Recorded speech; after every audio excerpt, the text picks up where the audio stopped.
Baik, Assalamualaikum warahmatullahi wabarakatuh. Perkenalkan, saya Sarah Anissa dengan NIM E1E1240116.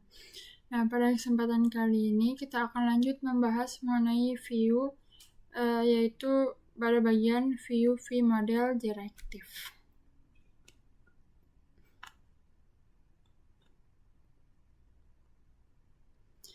Nah, dibandingkan dengan JavaScript biasa, bekerja dengan formulir di Vue lebih mudah karena V-model directive terhubung dengan semua jenis elemen input dengan cara yang sama.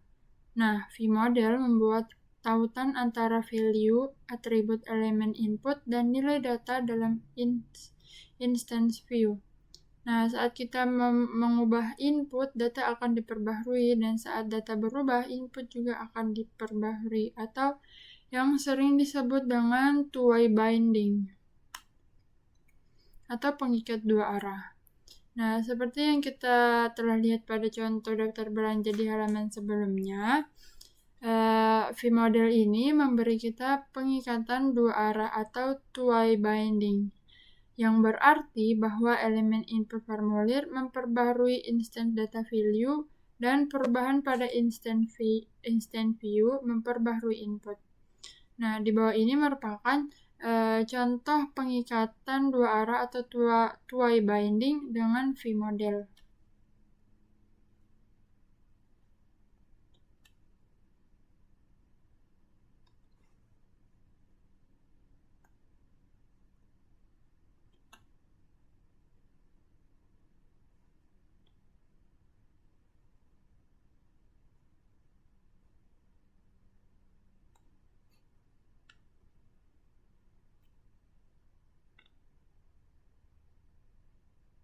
Nah, di bagian sini itu teman-teman dapat melihatnya sendiri.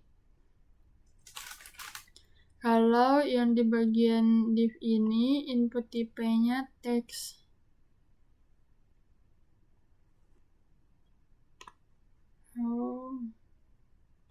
Dia tidak pakai methods.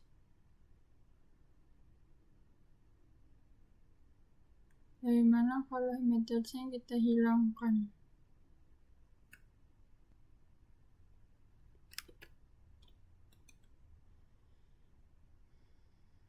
Kemudian di bagian return,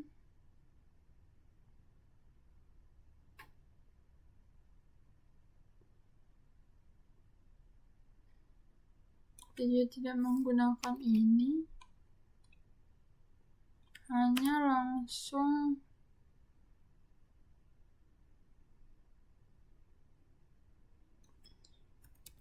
inp text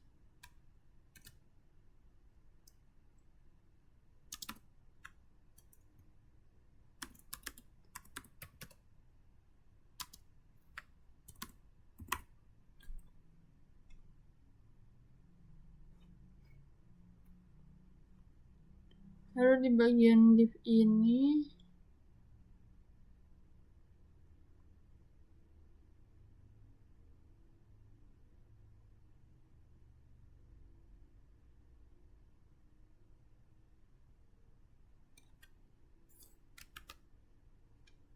sini dia hanya pakai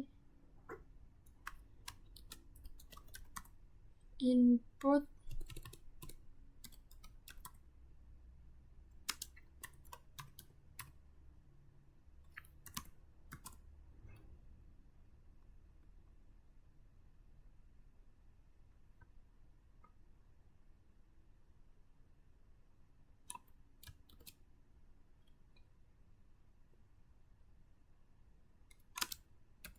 ke V-model.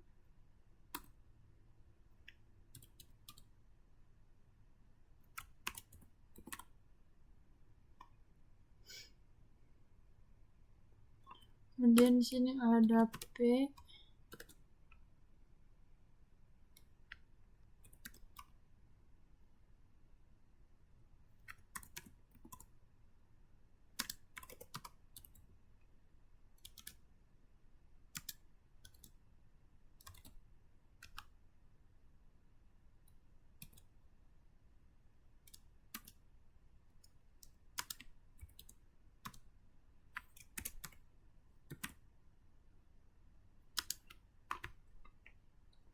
Seperti ini.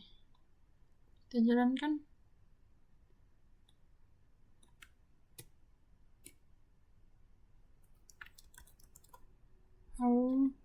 Jadi kalau kita masukkan di sini, nanti di sini juga ada kelihatan. Begitu.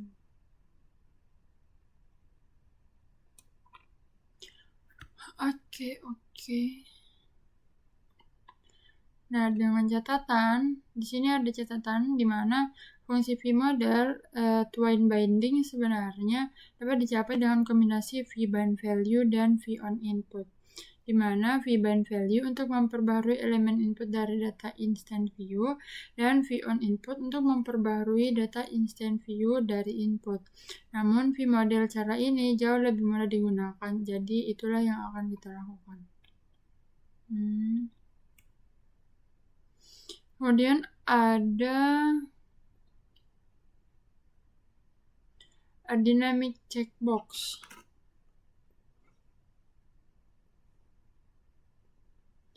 Yang mana kita akan menambahkan kotak centang ke daftar belanja kita di halaman sebelumnya untuk menandai apakah suatu barang penting atau tidak. Di samping kotak centang, kita menambahkan teks yang selalu mencerminkan status penting saat ini, yang berubah secara dinamis antara benar atau salah. Kita biasanya pada vModel menambahkan kotak centang dan teks dinamis ini untuk meningkatkan interaksi pengguna. Sehingga kita membutuhkan nilai boolean dalam properti data instant view yang disebut important.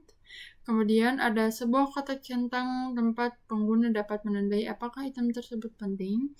Dan yang ketiga ada teks umpan balik dinamis agar pengguna dapat melihat apakah item tersebut penting.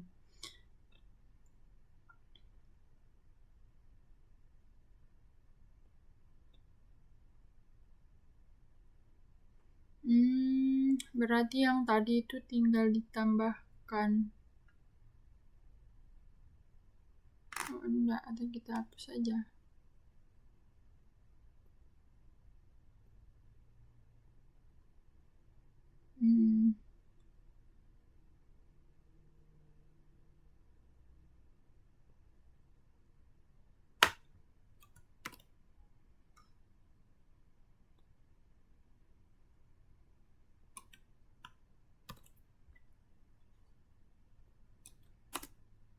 Di bagian sini, dia pakai form.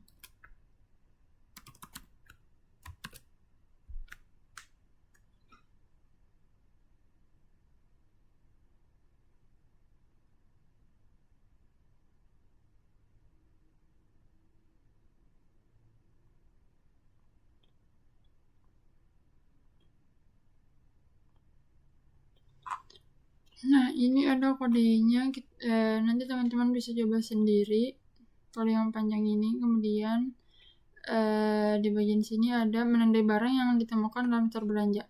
Kita bisa menambahkan fungsionalitas agar barang yang ditambahkan ke daftar belanja dapat ditandai sebagai sudah ditemukan. Nah, di situ kita membutuhkan item daftar yang akan direspon saat diklik. Kemudian untuk mengubah status item yang diklik menjadi ditemukan dan menggunakan ini untuk memindahkan item secara visual dan mencoretnya dengan CSS. Kita membuat satu daftar berisi semua item yang perlu kita temukan dan satu daftar di bawahnya dengan item yang ditemukan dicoret.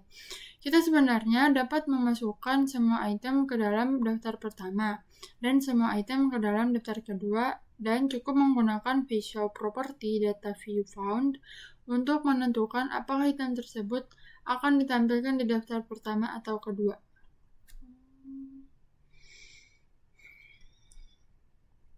Setelah menambahkan barang ke daftar belanja, kita bisa berpura-pura belanja, mengklik barang-barang tersebut setelah menemukannya, dan jika kita mengklik barang secara tidak sengaja, kita dapat mengembalikan ke daftar tidak ditemukan dengan mengklik barang tersebut sekali lagi. Kemudian di sini ada menggunakan vModel untuk membuat bentuk itu sendiri menjadi dinamis. Nah, kita dapat membuat formulir tempat pelanggan memesan dari menu. Untuk memudahkan pelanggan, kita hanya menampilkan pilihan minuman setelah pelanggan memilih untuk memesan minuman. Hal ini dapat dikatakan lebih baik daripada menampilkan semua item dari menu sekaligus. Dalam contoh ini, kita menggunakan vModel dan vShow untuk membuat formulir itu sendiri dinamis. Nah, di samping itu kita membutuhkan sebuah formulir dengan tag input yang relevan dan tombol pesan. Kemudian ada tombol radio untuk memilih makan malam, minuman, dan makanan penutup. Setelah itu, setelah kategori dipilih, menu tarik turun akan muncul dengan semua item dalam kategori tersebut. Sehingga saat suatu barang dipilih, kita akan melihat gambarnya dan kita dapat memilih jumlahnya serta menambahkannya ke dalam pesanan. Nah, formulir akan diatur ulang saat barang ditambahkan ke pesanan. Sehingga formulir ini bersifat dinamis. Formulir ini berubah berdasarkan pilihan pengguna. Pengguna harus lebih dulu memulai kategori, kemudian produk dan jumlahnya sebelum tombol pesan muncul dan pengguna dapat memesan. Oke, baik. Mungkin itu saja penjelasan dari saya mengenai view vModel Directive. Lebih dan kurangnya mohon dimaafkan. Saya tutup dengan ucapan wabillahi taufiq wal hidayah. Wassalamualaikum warahmatullahi wabarakatuh.